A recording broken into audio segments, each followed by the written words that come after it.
Salam damai sejahtera bagi kita semua. Bersama saya Pendeta Janri Tumangger, kita tiba pada pelajaran yang ke-9 dari pelajaran Sekolah Sabat dengan judul Bagian-bagian yang bertentangan. Ketika kita membaca Alkitab, maka kita akan bertemu dengan bagian-bagian yang seringkali diartikan berbeda dari arti yang sebenarnya. Dan ini akan merugikan sekaligus membahayakan. Saya sebut merugikan karena jika diartikan berbeda, maka kita akan kehilangan pesan Tuhan yang indah dari bagian Alkitab tersebut. Saya sebut berbahaya karena kita akan hidup dalam penyesatan karena pengertian yang keliru dari bagian Alkitab tersebut. Kali ini kita akan membahas bagian-bagian di dalam Alkitab yang seringkali disalahartikan.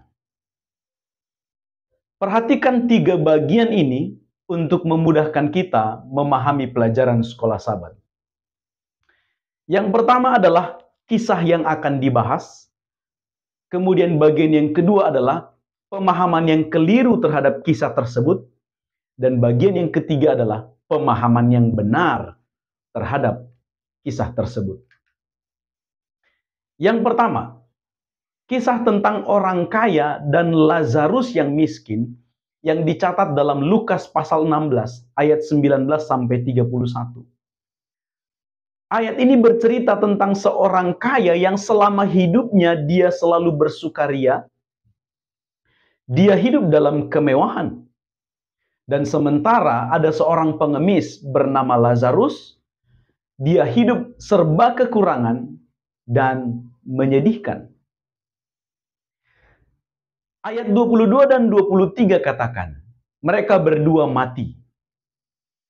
Lalu Lazarus dibawa malaikat ke pangkuan Abraham, sementara orang kaya itu dikubur dan berada di dalam neraka.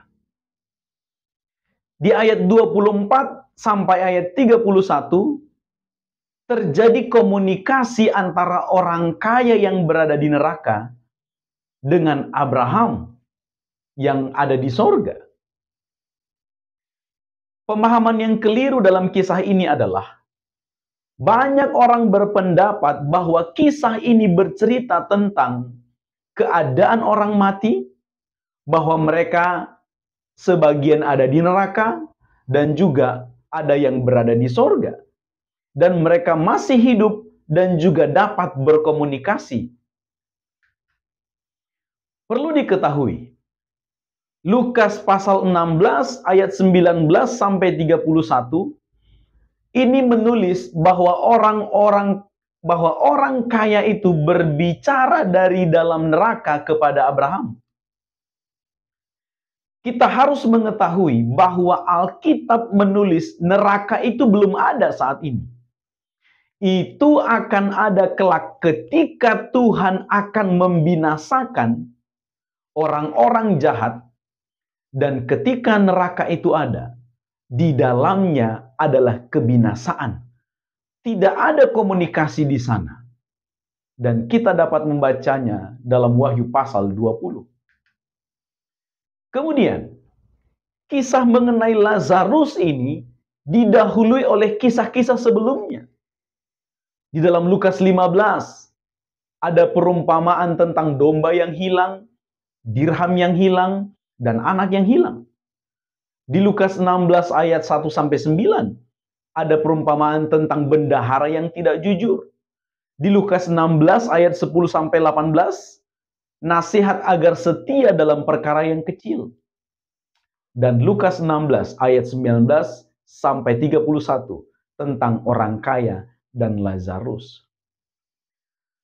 Adalah lebih mungkin Lukas pasal 16 ayat 19-31 ini berhubungan dengan pasal-pasal sebelumnya, yaitu mengenai ajaran yang Yesus sampaikan melalui perumpamaan. Ini bukan berbicara mengenai keadaan orang mati di sorga atau di neraka. Maka pemahaman yang benar terhadap kisah ini adalah sebuah perumpamaan yang Yesus gunakan untuk mengajar orang-orang Farisi atau orang-orang Yahudi tentang dua hal. Yang pertama adalah kekayaan tidak menjamin seseorang untuk masuk surga. Maka itu harus dikelola dengan sangat bijaksana. Kemudian yang kedua, nasihat agar menuruti apa yang benar yang terdapat di dalam firman Tuhan. Kemudian kisah yang kedua yang sering disalahartikan dalam Alkitab, yaitu perkataan Yesus di dalam Lukas pasal 23 dan ayat 43. Demikian bunyinya. Kata Yesus kepadanya, "Aku berkata kepadamu, sesungguhnya hari ini juga engkau akan ada bersama-sama dengan aku di dalam Firdaus." Pemahaman yang keliru tentang kisah ini adalah banyak orang berpendapat bahwa penjahat yang disalib itu setelah dia mati, dia langsung berada di sorga, di Firdaus bersama-sama dengan Yesus. Tentu ini tidak tepat. Karena ini tidak sejalan dengan ayat yang lain di dalam Alkitab. Contohnya Yohanes 14 ayat 1-3. Bahwa Yesus akan menjemput kita kelak ketika segala sesuatunya sudah tiba pada waktunya. Pemahaman yang benar tentang kisah ini adalah Lukas pasal 23 ayat 43 harus dibaca sebagai berikut. Kata Yesus kepadanya, "Aku berkata kepadamu pada hari ini," kemudian koma, "engkau akan bersama-sama dengan aku di dalam Firdaus." Jadi ungkapan Yesus ini menekankan kesungguh-sungguhan Yesus dalam menjanjikan keselamatan terhadap penjahat yang ada di salib itu. Yang terjadi hari itu adalah Yesus menjanjikan keselamatan yang akan diperolehnya kelak ketika Yesus datang. Kisah yang ketiga yang sering disalahartikan dalam Alkitab, yaitu perkataan Paulus di dalam Filipi 1 ayat 21 dan 23. Bunyinya demikian, "Karena bagiku hidup adalah Kristus dan mati adalah keuntungan. Aku didesak dari dua pihak. Aku ingin pergi dan diam bersama-sama dengan Kristus. Itu memang jauh lebih baik."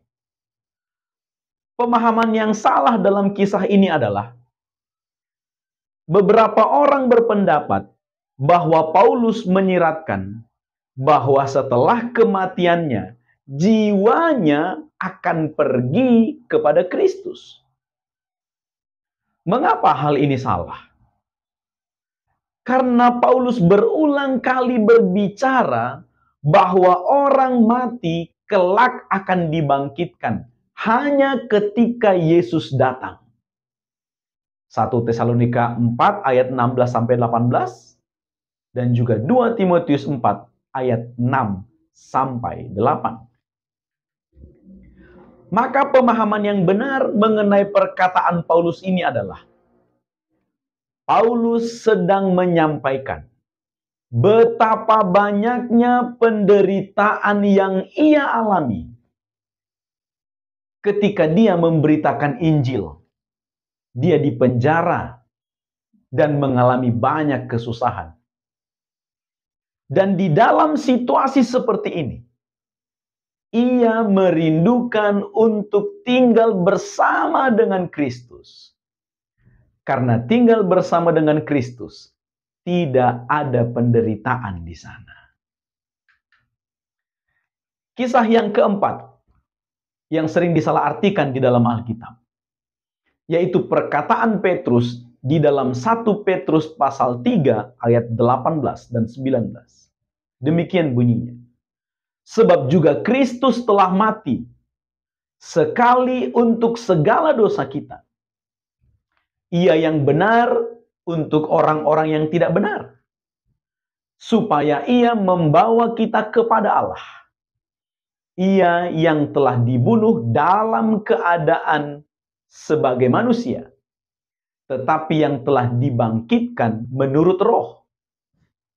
Dan di dalam roh itu, ia pergi memberitakan Injil kepada roh-roh yang di dalam penjara. Pemahaman yang salah terhadap ayat ini adalah sekelompok orang berpendapat bahwa ketika Yesus mati, rohnya berkhotbah kepada roh-roh yang lain. Mengapa ini salah? Alkitab jelas menuliskan bahwa semua yang mati tidak mengetahui apa-apa, tidak dapat berbuat apa-apa. Ayub pasal 14 ayat 10, Mazmur 146 ayat 4, Pengkhotbah 9 ayat 5, 1 Korintus 15, dan juga 1 Tesalonika pasal 4 ayat 13. Di dalam 1 Korintus 16 ayat 18 dan Galatia 6 ayat 18, kata roh berarti juga dapat diartikan sebagai orang-orang yang hidup. Jadi ungkapan roh yang dipenjara yang ditulis di ayat 19 itu mengarah kepada orang-orang yang hidup di zaman Nuh namun tidak taat ketika mendengar pekabaran keselamatan. Ditulis dalam ayat yang ke-20. Dan ungkapan dalam penjara tentunya bukan penjara harafiah, melainkan penjara dosa. Lebih lengkap dalam Roma pasal 6. Maka pemahaman yang benar mengenai perkataan Petrus ini adalah topik yang dibicarakan di sini adalah mengenai kemurahan Tuhan yang senantiasa sabar memanggil manusia kepada keselamatan. Jadi ini bukan tentang keadaan orang mati. Kemudian yang terakhir, yang kelima, kisah yang sering disalahartikan adalah perkataan Yohanes dalam Wahyu pasal 6 ayat 9. Demikian bunyinya. Dan ketika anak domba itu membuka meterai yang kelima, aku melihat di bawah mezbah jiwa-jiwa mereka yang telah dibunuh oleh karena firman Allah dan oleh karena kesaksian yang mereka miliki. Pemahaman yang salah terhadap ayat ini adalah sekelompok orang menyimpulkan bahwa arwah bapa martir atau arwah para martir, yaitu mereka yang mati karena kebenaran, tidak tenang. Mereka menangis dan memohon agar kematian mereka dibalaskan. Mengapa ini salah? Lagi-lagi Alkitab jelas menuliskan bahwa orang mati tidak tahu apa-apa dan tidak dapat berbuat apa-apa. Maka pemahaman yang benar terhadap kisah ini adalah perkataan Yohanes ini sama sekali bukan berbicara mengenai keadaan orang mati. Perkataan ini adalah untuk menegaskan bahwa fakta mereka yang martir, mereka yang mati karena kebenaran itu, mereka telah martir atau menjadi martir karena nama Tuhan. Dan kelak mereka akan dibangkitkan kembali dan akan menerima dan akan memerintah dalam kerajaan 1000 tahun. Kita dapat membacanya dalam Wahyu pasal 20 ayat yang keempat. Inilah garis besar pelajaran sekolah sahabat kita kali ini. Semoga membantu Anda dalam memahami pelajaran kita dan menjadi berkat bagi kita semua. Selamat belajar, selamat berdiskusi. Tuhan memberkati.